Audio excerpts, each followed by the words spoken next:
Good afternoon and welcome to the beautiful new Hayden Clark Alumni Center.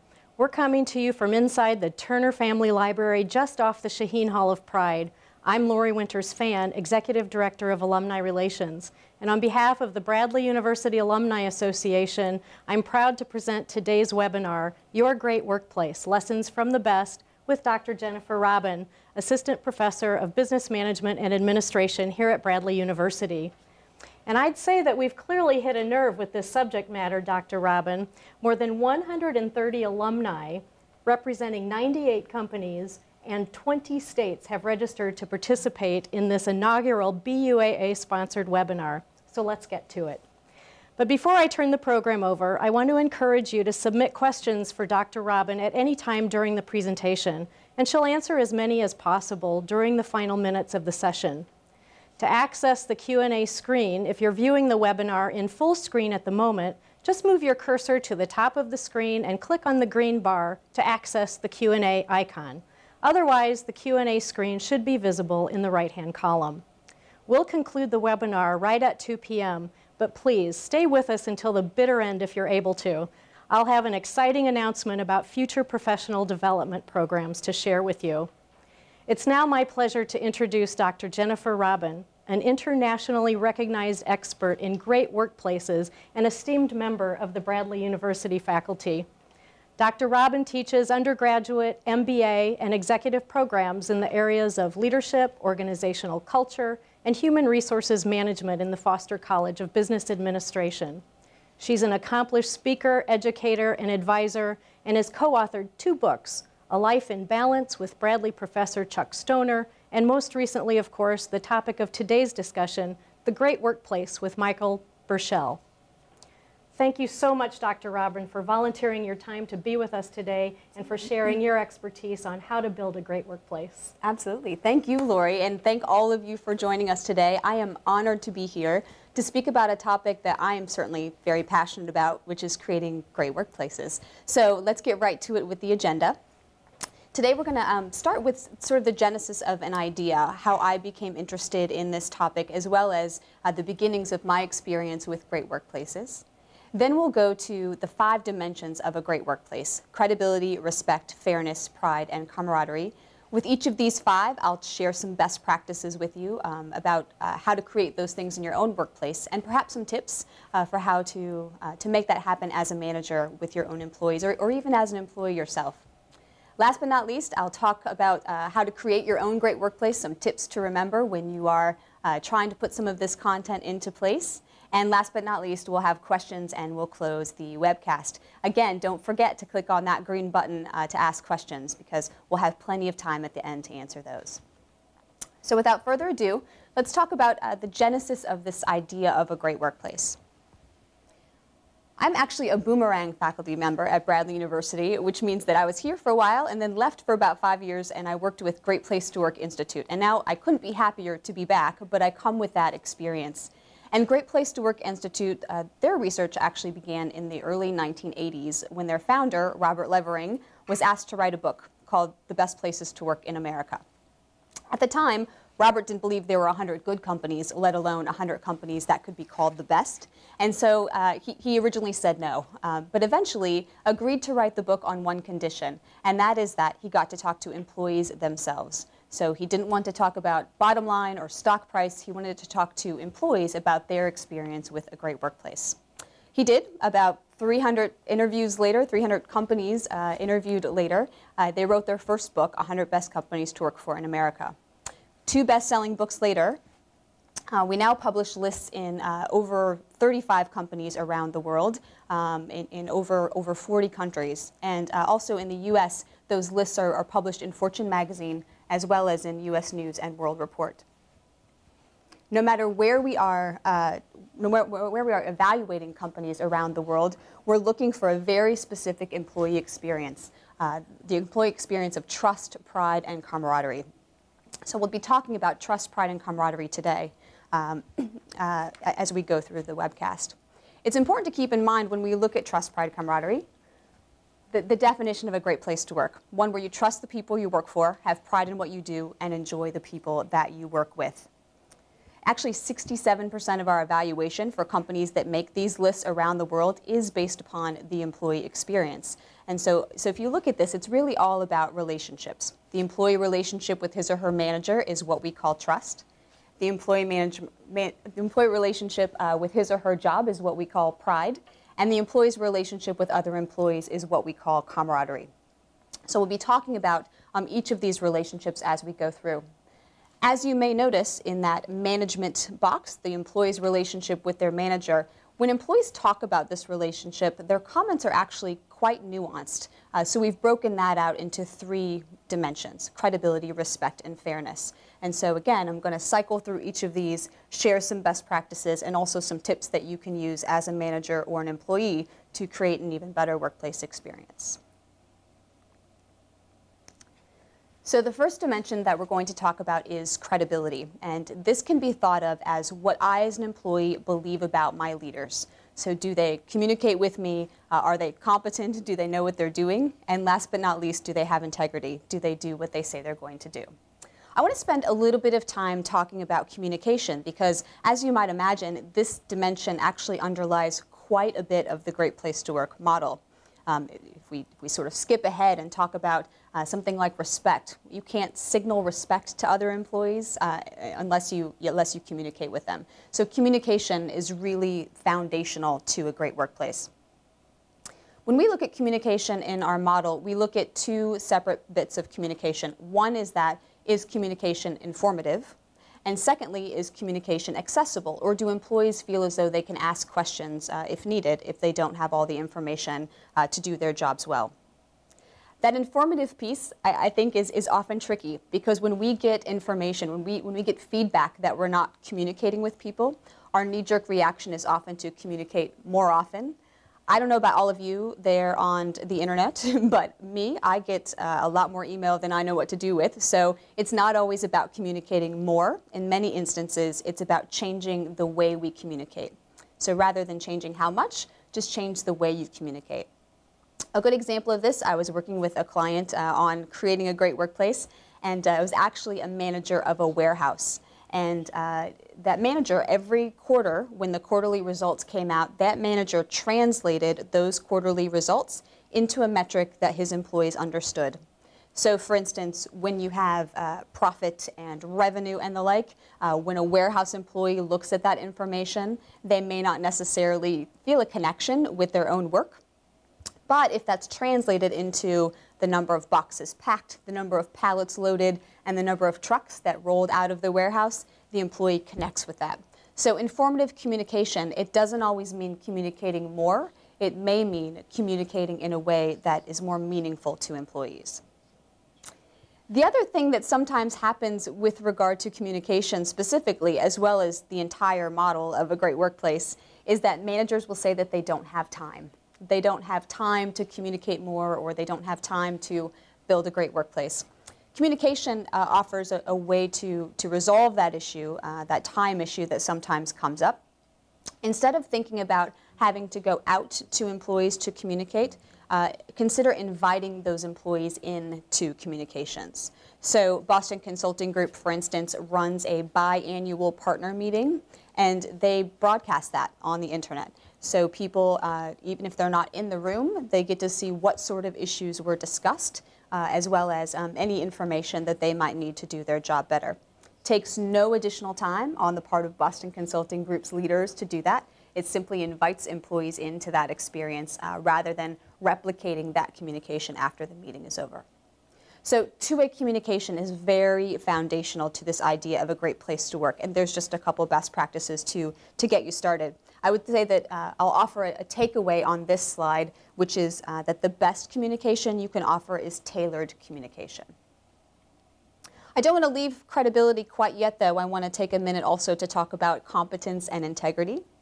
Competence, as listed there, things like coordinating resources, good hiring, having a clear vision for the future, all of those things that we typically think of as the technical skills that a leader might have. A good example of a best practice here is Zappos. As many of you may know, you may have ordered merchandise from Zappos. Zappos has a very strong customer service component. As a matter of fact, they exist to deliver happiness, so to speak. So all of their customer service representatives are expected to give the highest quality customer service, and they do a lot of that by phone instead of doing email or other electronic means of providing customer service. They'll do that by phone.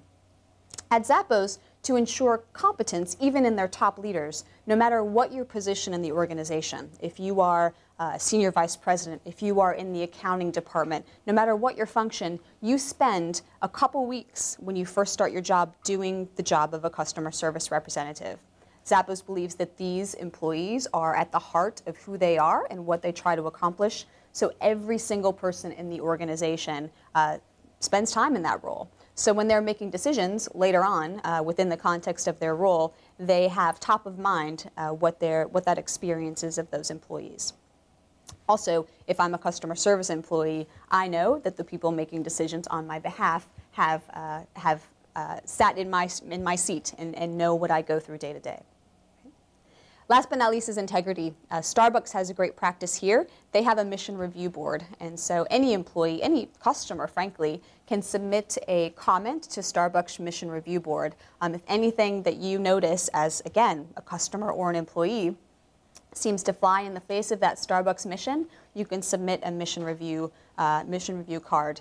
And then you are promised a response. And it could be that the practice needs to change that you've noticed, or it could simply be an explanation of how that practice does, in fact, relate back to the mission.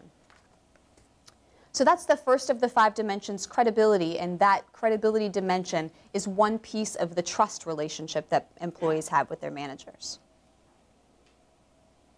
Second dimension is respect. Respect is, it's a little bit, you have to sort of twist this one around in your mind a little bit to understand what respect is all about. So respect is what I as an employee believe my leaders think about me. It's not what they think about me, it's what I think they think about me, which is a completely different perception. So it's not that you do care about your employees, it's how you signal caring to employees when it comes to this dimension of respect. That first piece of respect is support, which includes a couple things. First of all, a sincere thank you for the work that's done. SC Johnson, as many companies do, provides bonuses to employees on a quarterly basis. But SC Johnson makes sure that that thank you is heartfelt and is received in that spirit by employees by handing those checks out personally. In fact, during the winter bonus, every manager takes his or her employees out for breakfast or out for brunch and hands over those checks personally and also celebrates whatever accomplishments led to that bonus check. It's a little bit different than sort of throwing the bonus envelope over the cubicle, which I've heard happens in some organizations. So why pass up an opportunity to have a heartfelt thank you? Also, tools and growth opportunities, training opportunities, development opportunities, and also providing resources to people so they can do their job to the best of their abilities. That second piece is collaboration. It is showing employees that you care just as much about their ideas as you do their blood, sweat, and tears that they put in on the job. So it's not only inviting opinions, but it's involving people in those decisions of their day-to-day. A couple things, again, to bring to mind here. First is an example from Qualcomm. Qualcomm is a technology company located in San Diego. Like many companies, Qualcomm has collaboration spaces. So they have spaces for employees to share ideas, to have conversations about the work that they do. At Qualcomm, those spaces are often located next to the printer, next to the fax machine, next to the refrigerator. Qualcomm has actually gone the next step, though, and instead of putting regular tables in those spaces, they've actually put high-top tables in those spaces. And the reason they do that is because it's very difficult to join a conversation in process when you are standing up and everyone else is sitting down. So with a high-top table, people can walk right up and join the conversation. And that brings me to another takeaway that you might think of as a manager, which is to remember that physical environment matters. To the extent that you have the ability to create an environment in your own workplace, think about what your environment signals to people, about what's important, about what's allowed, about what kind of culture the organization wants to create. Just another quick example from Zappos with regard to collaboration too that I'll share just because it's one of my favorite examples. Zappos, by the way, if anyone wants to visit Zappos, they do offer free tours. If you're in Las Vegas, they will pick you up at the airport, they will take you to Zappos, show you around, and then drop you back off at the Strip so you can start your Vegas vacation. But when you go, if you do visit, when you go to Zappos, you'll notice that there's only one door that people enter in and out of at Zappos. So all the other doors, certainly useful for emergency situations, but all employees enter through the front door. Zappos does this in order to get employees to know one another, to signal that the relationships inside Zappos are important. And if that wasn't enough, when employees sit down at their computers and log in for the day, the first thing that they do is take a quiz. They have a picture of an employee and a multiple choice of each of their names, and they need to match the name with the employee picture. At the end of the day, it matters much less that you get these questions right or wrong at Zappos, and more that you're learning to put names with faces, and after you answer the question, a biography will pop up of that employee. So again, the signal to employees is that we want you to talk with others, we want you to get to know people, we want you to collaborate inside the organization. And last but not least is the subdimension of caring. And all sorts of things fall into this dimension. Things like the physical safety of the work environment, things like work-life balance. But ultimately, you can think of this dimension as showing interest in people as individuals and not just employees. When we run our survey with millions of employees around the world, we find that that statement, management cares about me as a person, not just as an employee, is correlated the highest with that overall statement, taking everything into account. This is a great place to work. So if there's anything that you can do as a manager or as a team leader, it's showing interest in people as people, not necessarily just employees. And last but not least, that third dimension of respect is fairness. And I always take a time out here and talk a little bit about fairness. It's a unique dimension in that it is the hardest one to create and sustain. Even the best companies are working toward a greater sense of fairness here. So I say this because when we look at our benchmarks, when we survey companies for the 100 best companies to work for lists and other lists, we're able to look at that benchmark and say, on average, how many people among the best, or what percentage of people among the best have certain experiences. When we look at the experience of having enough information to do their jobs, on average, the high 80s, low 90s experience getting the information they need to do their job. When we look at the fairness dimensions, those benchmarks fall to the high 60s, low 70s. So even in the best companies, they're working to create a sense of equity, a sense of impartiality, and a sense of justice. So these things aren't necessarily easy to create. Having said that, this is also the dimension where we've seen the most improvement. So we began running the list in Fortune magazine.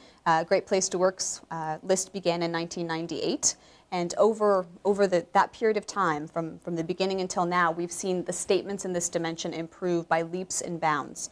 In fact, one statement, people avoid politicking and backstabbing as a way to get things done, has improved 14 points since the very first list. So again, among the best, this is still an issue that they're working to correct, but it doesn't necessarily mean that change cannot happen. So let's talk about these three subdimensions when it comes to fairness. So the first one is equity. When it comes to equity, the basis of equity is that everyone is a full member of the organization. Also falling here are things like fair pay, fair share of profits, people having equal opportunities for special recognition. I want to talk very specifically about this everyone's a full member in the organization piece first. I'll share a best practice from Marriott. Marriott hotels, as many service organizations, when they talk about those roles that are kind of sight unseen, the folks who work in the kitchen, the folks who work in housekeeping, they're often called back of the house roles as a group, collectively called back of the house. Marriott calls those people the heart of the house.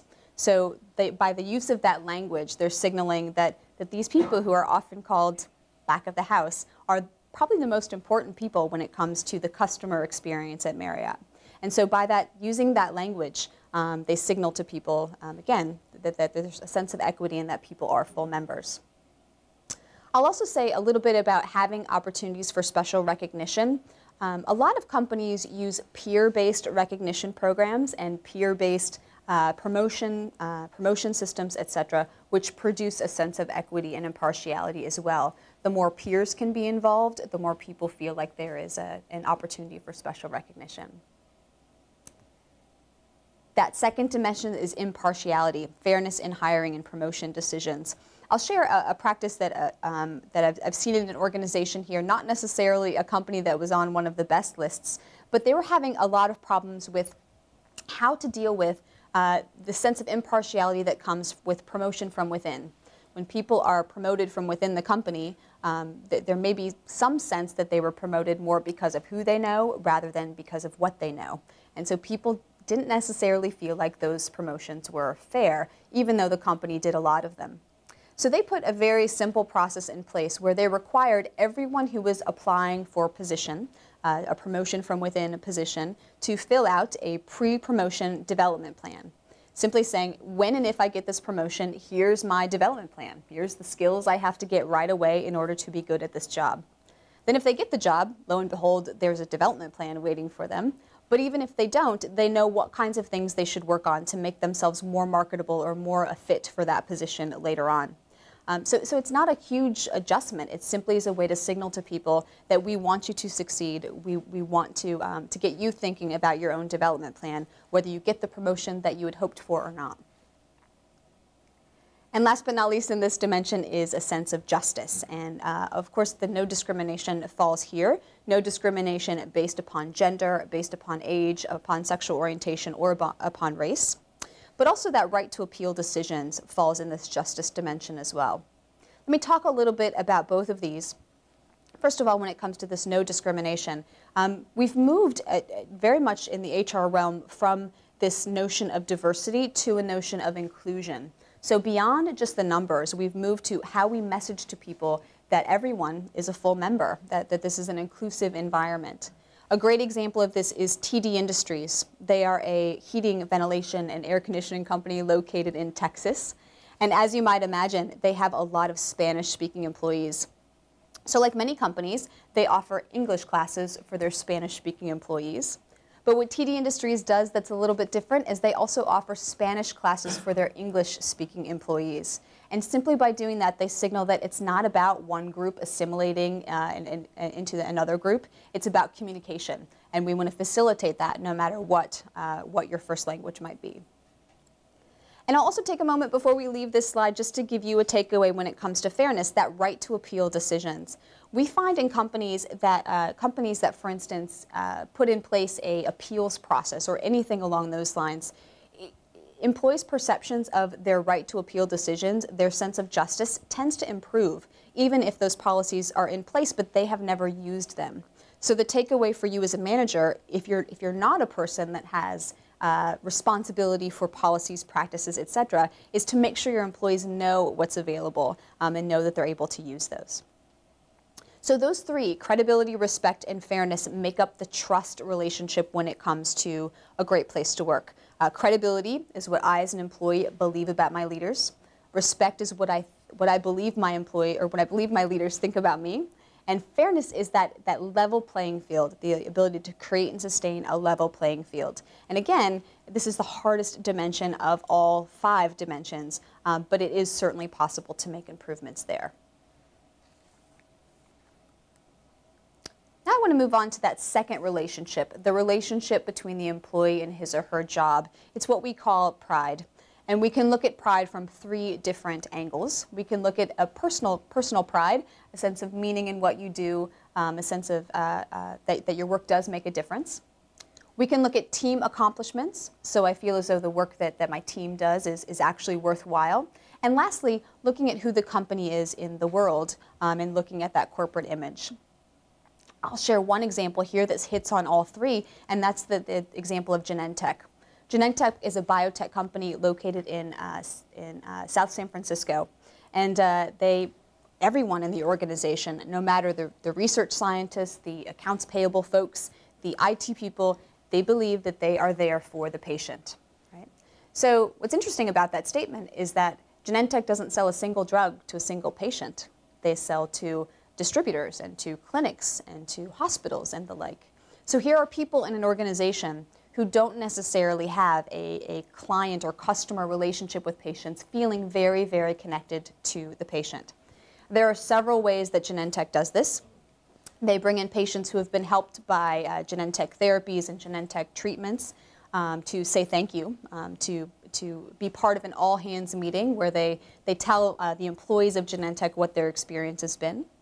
When you drive onto the Genentech campus, there are 5-story high patient banners hung from the parking garages. And it's head and shoulder shots of patients with their name and their age and the Genentech therapy that's saving their life.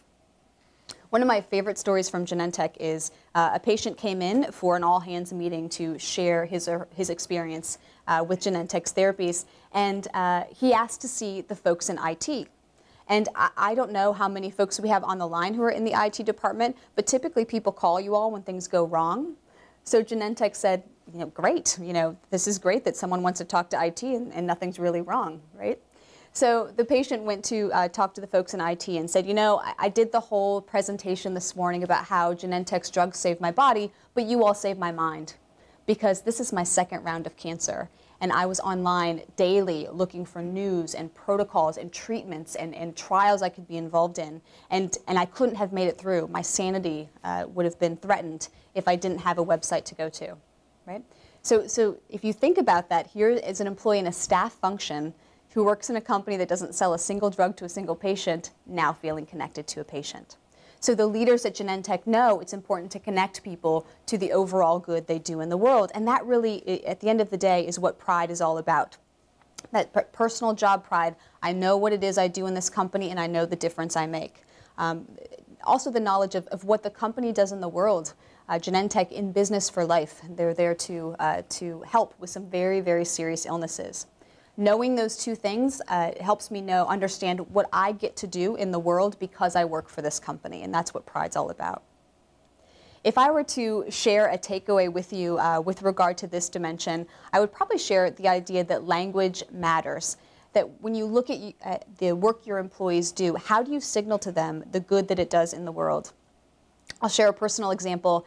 When I was a senior consultant with the Institute, I would be traveling about 80% of the time, so I'd be gone a lot. And when I would get back in the office, usually on a Friday, my boss, or the president of the Great Place to Work Institute, would say to me, so how'd you change the world this week?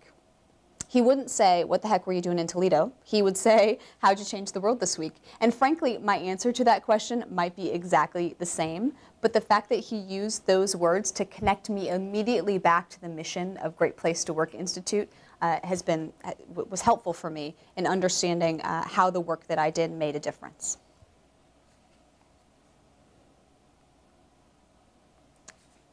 And the last of the relationships to talk about is the relationship between employees and each other, that relationship that we call camaraderie.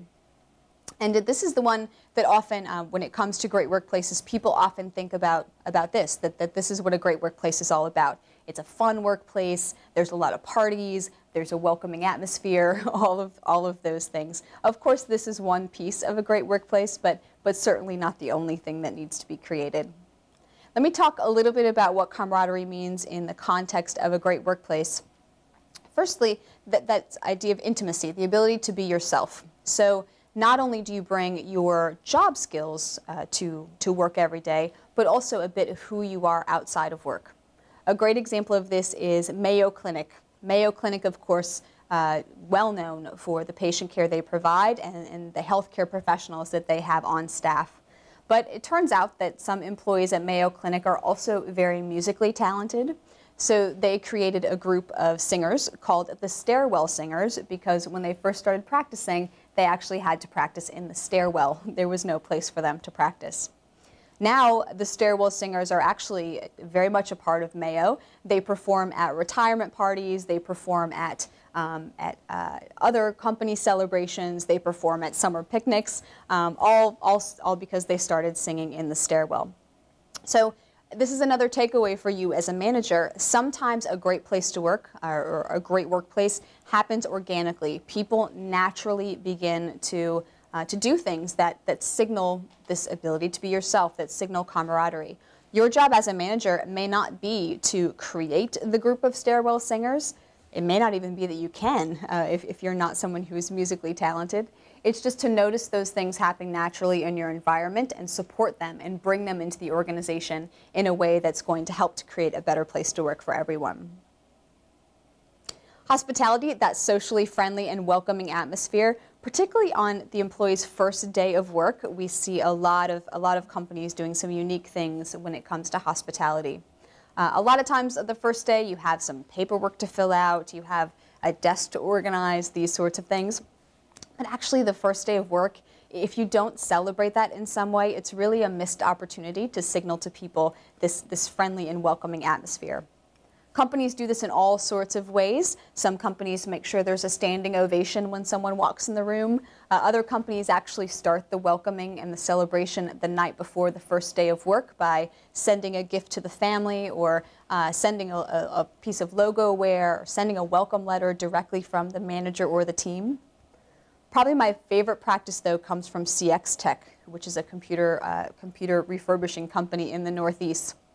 They, within the first month of the employee joining the workforce, they asked them to push around a donut cart. So donuts and coffee, new employee pushing around within their first month on the job. And now some of you may be thinking, well, now that's just hazing, right? That's just not friendly to do. But actually, they know that people will come talk to you if you have donuts and coffee, right? So it's a way to get people to know others in the work environment. Also, at this point, it's become well known that the person pushing the donut cart is a new employee, so it's worthwhile to go introduce yourself even if you had breakfast before you came to work. And last but not least is this sense of community, this family or team feeling. And we see that at great workplaces, it extends beyond just the work group or the department. It really goes to the larger organization as a whole. I'll share another personal story here with you of actually doing interviews for the book, The Great Workplace. My co-author Michael and I traveled to 10 companies and we conducted interviews with 3 groups of employees on each site. One was a group of top leaders or the top leader in some cases. Secondly, we talked to the HR folks, but we also made sure we talked to employees themselves. And so we asked them questions about what their workplace was like and what it was like to work there. And I'll never forget a specific instance when I was at Scripps Health in San Diego. And I asked the question, as I always do, to start the conversation, which is, tell me what it's like to work here. Tell me what it's like to work at Scripps. And several people started firing off various responses, things like people cover for me when I have a family engagement I need to be at, or the top leaders communicate in a they communicate very often and they communicate very detailed information. It's a very open, transparent culture. All sorts of things came up, basically the things we've talked about so far today. As I was getting ready to move on to that next question, a question with a little bit more detail, one of the employees at Scripps stood up and said, you know, I have a problem with your question. And I said, no problem, we're moving on to the next one, no worries here. We can just move on to a question that might feel better. And he said, no, I have a problem with your question because you asked me what it's like to work at Scripps. And I find that hard because I am Scripps. I don't feel like I work here. I feel like this is a part of my identity. This is a part of who I am. That's the sense of family or team you see at the best workplaces. People feel so much a part of the organization that they have a hard time sort of separating it out from their very identity. So this is the last of the 3 relationships, trust, pride, and camaraderie, that we see in great workplaces. Again, trust, that relationship between the employee and his or her manager. Pride, the relationship between the employee and his or her job. And lastly, camaraderie, the relationship between employees and one another. So I've shared some best practices and I've shared some tips for you as a manager. I also want to make sure to leave you with some ideas that may help you create your own great workplace. First of all, let me say that I've talked about a lot of best practices here. It's important to remember to go back to the very beginning and think about the fact that a great place to work is one that's really about relationships, that trust relationship, that pride relationship, that camaraderie relationship. So those 3 relationships are what matter. We talk a lot about practices, and actually if you read the Fortune magazine issue, the entrepreneur.com list, even some of your local lists that you might be a part of, you hear a lot about the best practices that those companies have. And practices are great. Frankly, they sell a lot of magazines, and they provide a lot of good press to to find out the interesting things that companies are doing. But it's really less about the practices and more about the relationships that those things create. So as you're thinking of your own workplace, let me just share a couple of ideas with you here.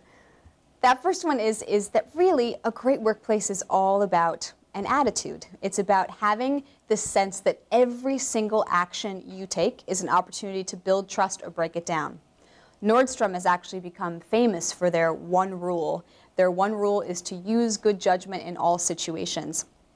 And that one rule, of course, has a lot of experience and training to back it up, but just keeping that one rule in mind helps them to provide the best customer service they can. You could sort of take that one rule for yourself and treat every action as if it's an opportunity to build trust or break it down. Frankly, we could have a whole separate conversation about whether there is such a thing as a trust-neutral interaction, that if there is an action that could sort of have a neutral effect on trust. That's less important. It's more important just to treat every action as if it's an opportunity to build trust. The second one is speaking specifically to those constraints that you might find in your environment. So for instance, you might think about the budget that you have to work with, or your operating environment, or the fact that you're doing more with less, or that your industry demands a very high-paced work environment. And I would encourage you to focus less on those constraints and more upon building a relationship. You don't need a budget to build a relationship. You don't need a certain authority to put practices in place to build a relationship. Building relationships sort of exists outside of those constraints. Along those lines, I'll just say one more thing here, and that is to make sure to build on the strengths in your own workplace. There are certainly things that are going well in your own departments, in your own organizations. Find those things that are going well and build from there. If you try to solve all the problems in your workplace, that's not a recipe for a great place to work. It does not rest on solving problems. It's more about building on the strengths that exist. After sort of that attitude shift takes place, the next thing that shifts is behavior. So after, again, you start treating every action as an opportunity to build trust, you can behave in ways that build more trust. Again, I would encourage you here not to put into place a lot of new things. So it's not about a lot of new policies, about a lot of new practices. It's simply about shifting how you do what you do. So we often say it's not what you do, it's how you do it. So change the how of what it is you do. So for instance, every company hires employees. You don't need to start hiring employees differently.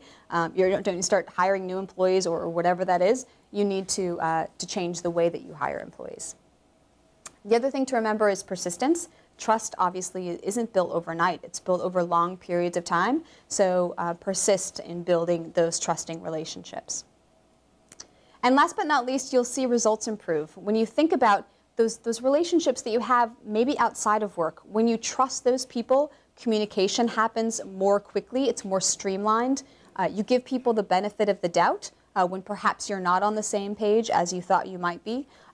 Innovation increases, risk-taking increases. So all of those things begin to shift as more trust is present in your workplace as well. So with that, I think we're ready to dig into some questions that you might have, which I'm looking forward to hearing a little bit more about. Lori, what's come in? Well, thank you so much, Dr. Robin, and that's a wonderful presentation. I have a real loaded question here for you. Okay, great. My company has a long way to go. Where do we begin? Where do we begin? That is a good question. Again, I would encourage, even if you do have a long way to go, there are probably some things that are going really well in your work environment already. So I would ask the question, what is going well, and how can we build on what is going well? The other thing that I would say in response to this question is that since communication does underlie so much of the model, you may begin to look at how you communicate and how you interact with people. The language that you use, are you giving people tailored information that helps them to do their jobs better? So all of these things may be good ways to start this journey of a great place to work. The last thing I'll say is that it's going to take time. Very rarely do we see companies make the list the first time they apply. It's a long-term process. And to quote an author, which some of you may know, the book Good to Great, Jim Collins, talks about the flywheel, that first rotation takes a long, long time, but after you get momentum going, you can build faster and faster when it comes to building a great workplace. Excellent, thank you. Here's a second question. We were on our local list. Is the Fortune list the same process? That is a good question. There are several local lists out there, and your organizations may be on those lists. In some ways, the process may be similar. The Great Place to Work process involves what we call a culture audit. So an inventory of practices, policies, procedures in various areas. That's 1/3 of the rating process for the Fortune list and the entrepreneur.com list. The other 2/3 are the employees' responses to our survey. Local lists sometimes will weight practices more heavily than those trust relationships, so it just depends list to list. Again, there are state lists, there are the best companies to work for outdoors employees, for working mothers, best places to start a career. There's all sorts of different ways that companies can be recognized as a great place to work. Excellent. And here's another one. My manager should be on this call. How do I get her this information? Good question, absolutely. You know, a lot of times, Michael and I, when we're speaking about the great workplace, we're asked this question, can we be a great place to work if our senior leaders aren't on board? Can we go on this journey? Can we create a great place to work? And I've never seen a company become a great place to work if they don't have senior leaders on board. However, there's a lot you can do in your own department, in your own division. We often try to remind people that just because you can't do everything doesn't mean that you can't do anything, right? So I would say when it comes to getting managers and other leaders on board, a lot of that is exposure to this information, particularly companies that are in your industry. So if there's pushback at all, it often is, we can't do that here because we are in the retail industry or because we are in the manufacturing industry. There are several companies that have done great things and have been recognized on lists in various industries all over. So sharing some of that information and trying to find companies that are similar may be one way to go about that. Excellent. And I'll ask Danny, my assistant, if there are other questions. Thank you. Okay. I've heard that Zappos hires people based on the potential employees' alignment with the company's core values. Are the core values of a company the determining factor to be a great workplace? Yeah, that's a great question. I don't think it's the content of the values themselves. Every company is different when it comes to the values they hold and how those show up in the organization. But the fact that a company has values that people know about, and it really has a sense of identity. The company knows who they are. That's really foundational for a great place to work. So when it then does come to hiring employees, you can hire people based upon those values who fit into the overall goals of the organization. You can reward people based upon those values. You can promote people who have those values. So all of those things certainly do make a difference. Microsoft, they have a hiring sort of philosophy that is, look, we can train people to do a lot of different things, but we can't train an attitude. So I'd rather have an empty seat than someone who doesn't fit the values of our organization. So that does become crucially important when it comes to creating a great workplace, is that hiring process. Excellent. Here's another question that came in. Where's the line between management's decision-making while trying to build trust with the employee base? Seems this could be a tension.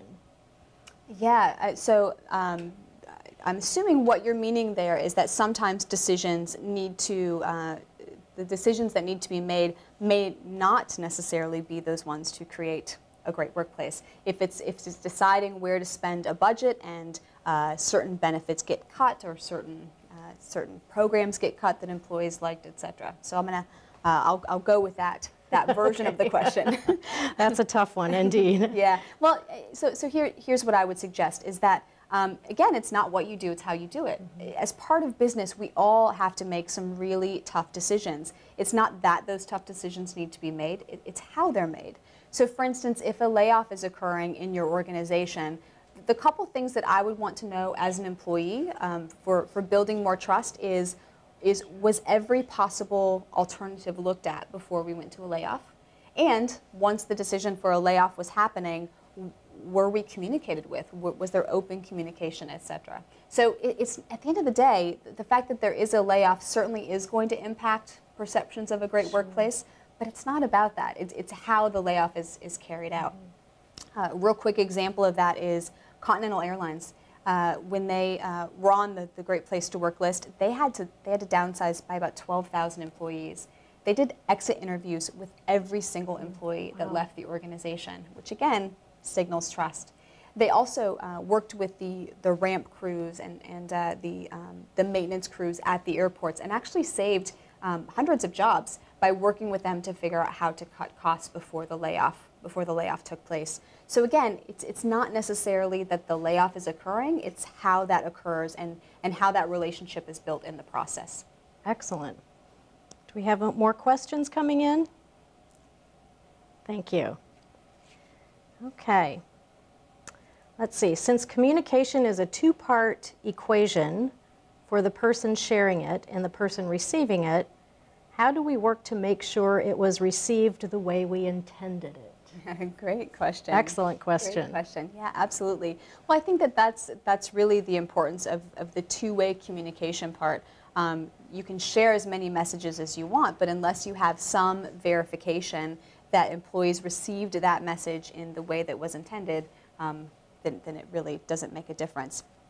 A couple practices I've seen is really more along the lines of those collaboration pieces. So to share information, but then to provide forums for people to comment on that information.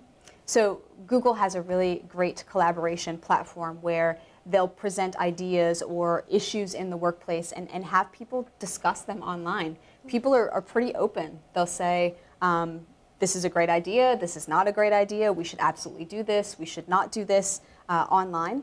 Then Google has a practice that they're obviously well known as an IT company, but they do a lot of things that are face-to-face. So they have a TGIF meeting where every Friday they all gather together, the employees, and have an all-hands meeting. And some of those issues that have come up during the course of the week on that collaboration platform are actually brought to light during that meeting, so they can have a face-to-face conversation about them. And I think just that openness of conversation allows you to check the messages that are being heard and people's understanding of the values and how they need to do the work, perform their jobs in a way that's going to help reach the mission. Sure. Well, that sounds like a great idea to me. And here's one more, a little bit targeted. Do you have any unique advice for the federal government as the employer trying to be a great place to work? That's a good question too. All sorts of good questions coming in from you all. Actually, the Fortune list does not recognize government organizations, which is a shame, really, because there's some organizations, government organizations, that are doing great things. So I can't tell you specifically about the federal government, or a government organization. But what I can tell you is sort of a general advice that every company, every industry, everyone has constraints that they're working within. And it's less about, again, sort of trying to break through those constraints or sort of surrendering and saying that we can't build a great workplace because of these constraints. Rather, we say, how do we build the most trust, pride, and camaraderie possible given those constraints? Right? So no matter what the budget is, no matter what the industry is, the operating environment, all of those things, you can build trust within those. Another great example here, Nike was on the list for a couple years. About 5 years ago, they appeared on the list. And Nike is an incredibly productive company. Every month, thousands of new products are released with Nike's label on them. And they could very easily say, we can't be a great place to work because we're moving so quickly, because we are we're moving so fast and furiously, we can't slow down to communicate or to collaborate. Nike's philosophy really is, how do we do both? How do we become a very productive, very forward-thinking company that is very fast-moving and create a great place to work in the process? Excellent. Another question? Good. Okay.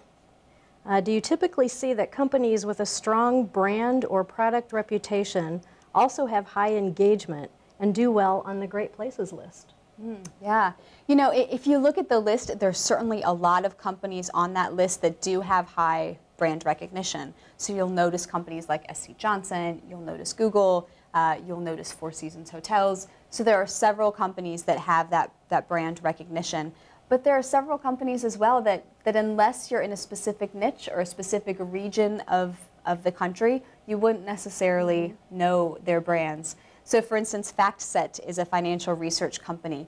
Folks in finance may know who FactSet is, but the larger population really wouldn't know at all who FactSet is.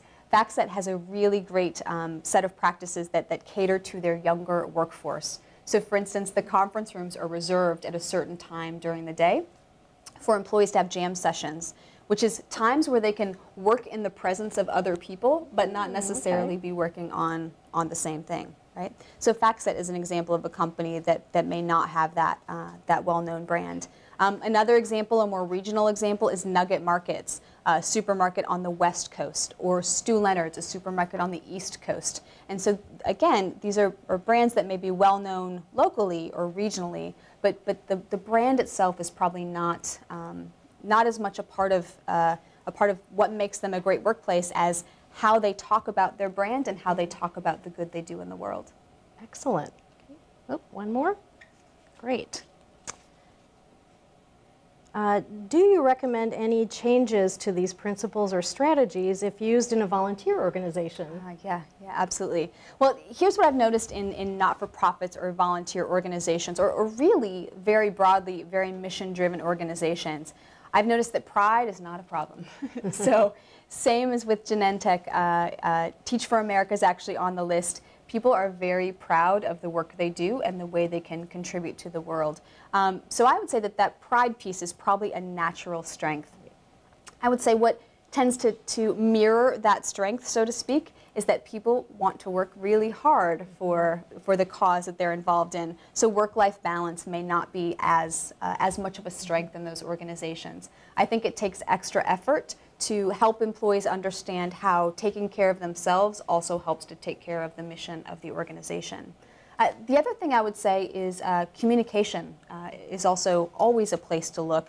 But in not-for-profits or very mission-driven organizations, sometimes it's lost as to how the day-to-day tactical things we do ultimately lead to fulfilling the mission and fulfilling those larger goals of employees. So, for instance, if there's paperwork, reporting paperwork and the like that needs to happen in order to get grants or to be considered a preferred grantee. If your goal is patient care or your goal is case management, you won't necessarily think that that's important unless your leader has communicated exactly how those things fit together to reach the ultimate goal of the organization. That's excellent, excellent advice. Do we have any other questions coming in? Okay. Nope. Well, then Lori, I have a question for you, and that is, what announcement should the alumni be waiting on the line for that's so exciting? Well, it's an excellent segue because I am so thrilled to announce to all of you that the Bradley University Alumni Association is planning another new program to benefit all alumni. So mark your calendars for June 20th to the 22nd of next year, 2013, for a really exciting leadership conference. We'll bring a wide range of industry leaders to campus to share expertise on personal, professional, and civic leadership. And you'll have a unique opportunity to interact and network with some of Bradley's most talented and distinguished alumni and faculty members like Dr. Robin over the course of this two-day event. So really hope that you make plans now to join us for this conference, visit our ever-changing campus, connect with fellow alumni, and gain some really valuable skills and insights that we hope will last a lifetime. And if you like today's program, we'd love to hear your ideas for other outstanding speakers and session topics that may be of interest to you. You can send them right to me here in the Hayden Clark Alumni Center, and my email address will be listed on your screen briefly, along with other resources. So be sure to visit our website at bualum.org to find out about all of the alumni events, programs, and volunteer opportunities available to you. Thanks again so much for joining us today. I hope you'll take a few minutes to complete our post-webinar survey and tell us more about your personal and professional programming needs. Many of you indicated an interest in a follow-up session with Dr. Robin when you registered for the event, and we'll send more information about that soon. Finally, as a participant in today's webinar, the Bradley Bookstore is offering a 20% discount on Dr. Robin's book, The Great Workplace. Just mention the webinar to receive the discount when you visit the bookstore or dial 309-677-2320 to order by phone. The discount, unfortunately, is not available online and is only good through May the 2nd. Again, thank you so much, Dr. Robin, for volunteering your time with us today. It was some excellent information, and I hope that our listeners got a lot out of it. And thanks to all of you for participating in Your Great Workplace, Lessons from the Best.